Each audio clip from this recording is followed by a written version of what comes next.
I know what it is not to have lunch money, but nobody in the world would ever know, because even though I was poor, I was proud. So when I say I love the poor, but I hate poverty, you understand what I mean? So what do you think about that speech, Mr. Patterson? And do you believe that the Labour Rights and the PMP now have every intention of helping the poor? They have no intention at all to help the Jamaican people. Their goal is simply to use every available political trick in the book to make sure that they win and hold power. They know that our people are lazy. We want something for nothing. We don't want to get engaged and get involved in solving the problem.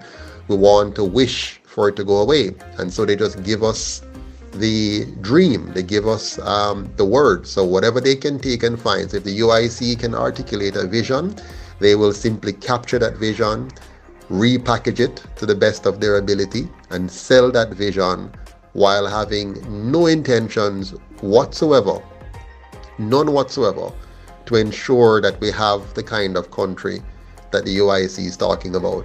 Their only goal is to win one more election. And after they win that is to win one more election. And after they win that is to win one more election. And each time they win the election, they scrape and scrape and scrape to enrich themselves and leave the country in a messy condition. Don't even listen to them when they talk about they have paid down the debt to whatever. Because remember, all they've done is to sacrifice us to pay back a bad debt, a debt that we have not benefited from. So if they borrow $2 trillion and then sacrifice us to pay off that $2 trillion, but we did not benefit from that $2 trillion, then we're nowhere ahead. We've simply lost in the years that they borrowed and stole the $2 trillion, and we've lost over the years that they sacrificed us to pay back that $2 trillion, and then tell us they're going to be in a better position going forward. Of course, they are going to be in a better position going forward, and we are going to continue to be in a position of high crime, lacking in the amenities we need, the public structures that we need, and our schools will continue to fail. Right now, they're failing at over 75%. So as we're speaking right now, there are 35,000 students, 70% of whom will be leaving school lacking all the skills necessary to be of a productive member of society, right? So this is all a game, and we are the fools in the game. Now, what do you think about the JLP now talking about organic farming to the Jamaican citizens who do not have the land or the land space to make this happen? As you said, we don't have the land to do the farming because they control the lands, and they're giving those lands to the people they want to give it to, and a few matchbox houses at high prices from the NHT, which is our own money they have taken from us and loaned it back to us at a high cost to us to service. And at the same time, it's not even enough. We have to borrow from the commercial banks to top it up, because what they give us within the market that they have created is less than half what we need to buy the house in the first place. And the house you buy will have little or no land associated with it. And so it's a game. And unfortunately, the game continues to work because we take a long time to unite and coalesce. And as soon as somebody tries to help us to organize and coalesce, we do everything we can to kill him. You know, so it's a very sad state. But I'm glad that there are those of us who understand it and are working to fix it. Anyone else would like to add something? Unity is strength. If we unite, we will stand. If we divide, we're gonna fall.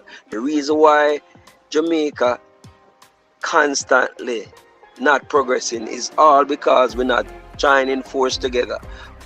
Some of us join force for the wrong reason, because of the handout. Some of us sit back. We don't want to do anything. We think politics is this, politics is that, without realizing that our mindset about politics was created by the same people that is holding us back. They don't want us to have a voice. They don't want us to be interested. So a lot of times when you put, certain points out there, you hear people say, "Oh, no bother with politics, But you must bother with it, because if you don't bother with it, they're gonna constantly allow the people who don't understand nothing about it to put them in and support them. We need to do better. We need to do what we can. I mean, these days when I tell people about the UIC, they have this tendency to tell me, say, boy, the difficult. Yeah, Mr. Potter, so what he's saying is good enough. It's true enough, but it's gonna be hard. I say I don't want to hear that, because if you take 1,000 steps to reach over that building there, if you talk and don't make the first step, it's gonna always be 1,000 steps. If you talk and a step, it's not gonna take 1,000 steps anymore. Once you start move, because you'll be covering grounds. So I don't want to hear how difficult it is. Just do what you can, because that is the least you can do. People need to just join forces, come together for the right thing, not care how difficult it is. So what about you, miss? Do you have something to say? That's what I'm trying to talk about every time, Mr. Patterson. There, people are so blind to being that hearted PMP and JP that they're not seeing. It's happening every time. Every time there's election, they vote them in, they make their promises, and after that, you don't see them. And then after a while, people start regretting what they vote for, who they vote for, and then when the voting time come again, it's the same thing over and over. It's like they're brainwashed, and they keep on making the same mistake.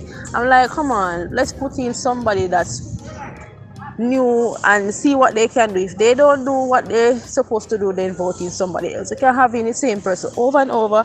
Can't be a die-hearted this and a die-hearted that, and it's still not benefiting you, your family, and it's been going on for years, as you said.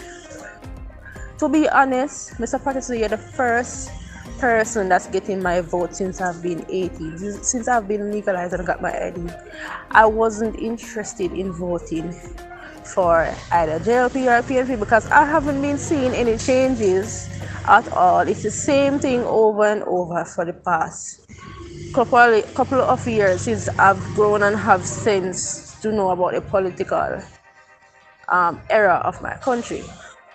But I'm saying I need something. I have to see something new in order to encourage me to vote. So I have decided to give you an opportunity to make that difference.